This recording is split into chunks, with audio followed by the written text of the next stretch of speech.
But, kung kayo naniniwala ng federalismo, ibang usapan yon. Sometimes kasi, you know why Marcos can really manipulate and have almost absolute power. It is because of our unitary system of government. Yung presidential system of government natin, it allows the president to have almost total control of all government. Kailangan kasi, yung maganda sa, kung palitan natin yung system of government natin, sabihin natin federalism, hindi dili lang income yung napupunta sa mga sarili-sarili nating probinsya, but the functions of government as well. So, ma-decentralize yung Metro Manila ngayon and Malacanang, and the power will be devolved, and the functions and powers of the agencies will be devolved doon sa mga probinsya, sa mga local government units. So, I do not know kung mangyayari pa ba, pero that is one of the causes why Marcos can, kaya lang naman gusto nila yung unitary system of government because power is centralized, and yung tatay kasi ni Marcos noon was a dictator, and you can have cronies. Yung mga ambisyoso masyado dyan sa gobyerno na kahit mali, ginagawa, gusto niyan, gayahin nila noon sa panahon ng Marcos Sr., may mga cronies si Marcos Sr., sila General Ver, sila Enrile kaniantong panahon. Yan ang gusto nila, yung mga Marbel, yan si Torre, mga Rimulya. Kasi ang susunod dyan, they will attempt not to go down in government, and they will attempt another dictatorship. And along with that dictatorship comes the cronies. So itong mga ambisosong mga putaragis na itong mga politiko at nasa gobyerno ngayon, na kahit mali na ginagawa pa rin, gusto niyan, they will join that dictatorship, and they will be the cronies of the new Marcos kaning Jr. na bangag ang putang ina ngayon. So kaya makita niyo why unusual talaga masyado ang movement ng mga tao na nasa gobyerno, na kahit mali nilalabag yung batas pero ginagawa pa rin. It's because not out of their jobs or functions in government, but it's out of selfishness. Pero hindi talaga yan, because ngayon, kahit tingnan nyo, ilang demonstrations na nangyari since yung gago na Marcos na yan. Nagsimula yan sa kapatid ko. Wala man talaga sana akong problema, pero ginatawag nila magnanakaw yung kapatid ko dahil lang sa confidential funds na yan eh. Pero ito yung sasabihin ko, ang tanong ko lang sana ba, just to, for the sake of argument, kung ang presidente merong billions in terms of confidential funds, tapos gusto nila impeach yung kapatid ko for 425 million pesos, in terms of amount, who is more impeachable? Ang billion or ang million? Yan, isa yan. But sa totoo lang, if you take a leadership position, lalo na executive, mayor ako, yung mga lalo na mayor, barangay captains, yung executive position, alam mo, kung you are really serious on implementing or renewing policy or amending laws, or if you want to make a change, it should start with you. Kung sinasabi sana nitong Marcos na ito na masama may confidential funds, then it should start with him, pababa, so that he will be the example that we will follow. And yet, you're sinisingle out mo yung isang tao. Ano ibig sabihin nun? It's because of politics. When you should be there, nandyan ka to lead the country and fix, what is broken, and continue what has already been done. That is good for every peace-loving citizen in the Philippines.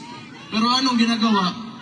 Ever since, ito lang talaga sa buhay ko, medyo nakita ko noon, Pinoy, before that, Tito Ramos and Erap, na we are, a bit tolerant when it comes to government. But this is the only time that I've seen the Philippines that is so divided. Tama! And how can you live with that kung nakakadiha? Ikaw, Presidente, unya, you allow your people to suffer and even make lies. Hantod karon, imong tag-20 nga bugas, wagya po na niabot. Ajan!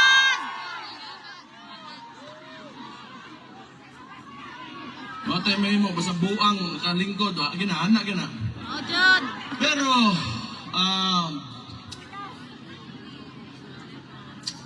as I said earlier, tanaw na ko, like everybody's really putting it out there ba, kana yung nararamdaman nyo, and how you really feel, kung anong gusto nyong direction para sa bansa natin. That's good.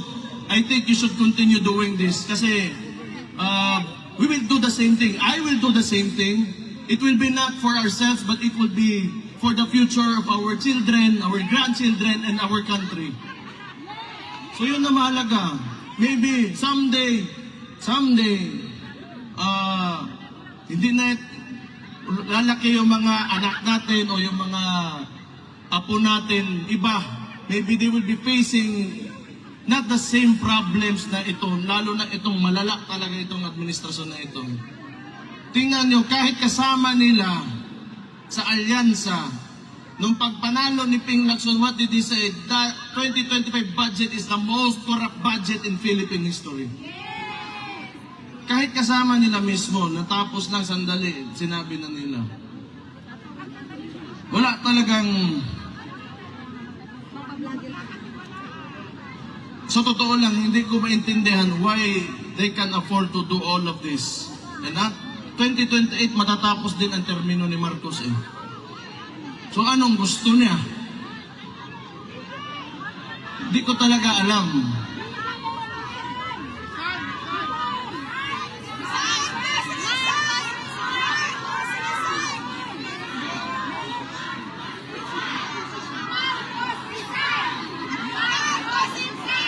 Sana nga talaga. Sinabi ko na yan eh. Noon pa yan. Last year, nung nagsimula to lahat, nakita ko na talaga. Itong, the way they run things, yung pakiramdam nila para silang hari eh. Everybody below them, wala na kayo. You are slaves. Kita niyo Pilipinas ngayon.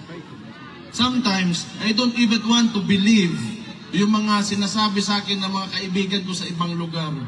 Luckily for us sa Davao City, we have been able to maintain the peace and order and the services na hinakatid ng government namin sa mga constituents namin. But it's really sad to hear other people who are disappointed with what's happening now in the country. But ito rin yung maganda rin. Maging contrast ito, if you truly believe in the governance of Rudy Duterte. May anak pa naman siya dyan, isa yung kapatid kong babae. Kung gusto niya ipatuloy yung tunay na pagbabago, pilitin natin na tumakbo ito noong 2028.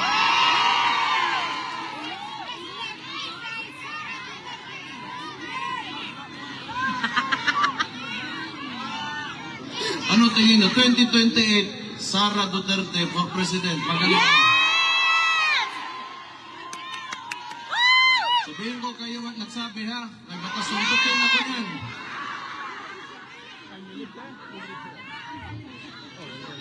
Pero ito yung gamitin talaga natin, na experience natin when the government fails its people. Ito yung best example talaga, itong gobyerno talaga na ito. Kahit man lang sa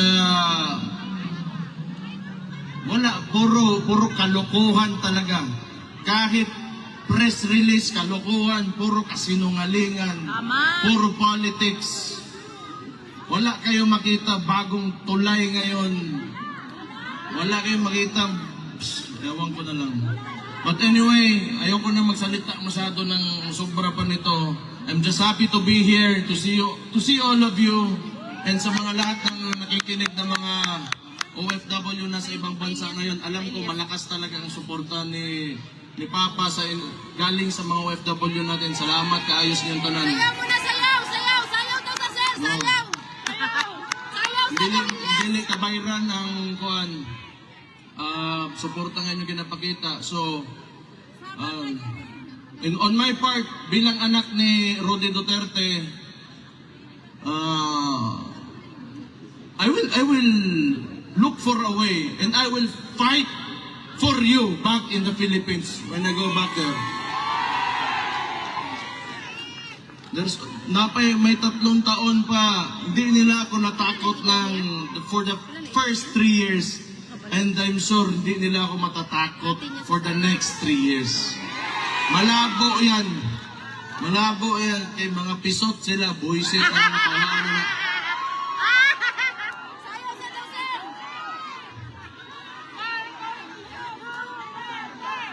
As long as we remain to be peaceful and God-fearing Filipino citizens, believe in the have aspirations for our country. Andun naman kami lahat, yung mga kababayan nyo nandun, lumalaban talaga kami. Lahat naman tayo, ang problema lang talaga sa Pilipinas because of very centralized government, yung mga nasa taas, may mga posisyon, yung mga matagal na political dynasties, gusto ng ganun because they can maintain their power. Because it's a conservative form of government. Kasi pag naging progresibo tayo, threatened yung mga positions nila. Gusto kasi nila ituturo lang sa presidente sino malalagay, ganon. Government ngayon is not based on merit, but tingnan nyo, ano nangyari? You have a chief PNP na 3 ranggo ang tinalunan para maging chief PNP. It's because this is not merit-based promotion. Tama! Pabor-pabor-based promotion Diba? So, balik na ako dito, I have to face that. Kasi kung saan na po yung buhato na ng diwata, pusit na yung kawalan.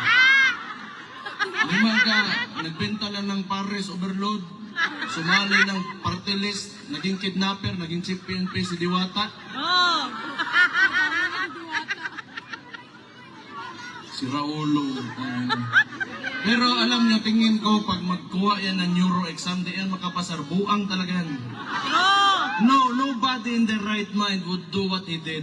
Yung sinakay niya si PRT sa aeroplano because he is a police officer. Tama. He knows the due process. Kung nag-iisip talaga yon, kung sakto yung utak niya, hindi nyo, bagsak sa neuro yan. Sigurado ako. Along the way, may bakukang na may suod sa utok, ana ba?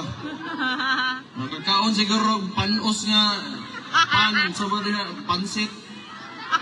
Oo na, pero nobody in the right mind would do that. That's totally illegal, and you know, the consequences of these actions are heavy, sa totoo lang. But we have a government who doesn't seem to know what the Constitution is. So, anyway, humana naman ang storya. Gusto ko kuhan, ipaniod to na karon sa inyong tanan, mga gwapa o gwapo diha.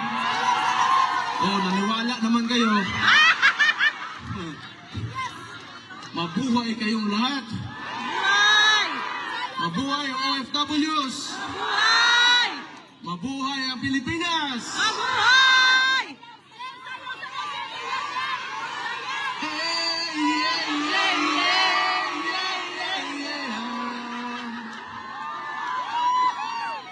Mabuang mo Pero salamat kayo It really means a lot sa family. And I'm sure, lalo-lalo na kay PRRD to know na you are always supporting him. So thank you. Mabuhay kayong lahat and God bless you all.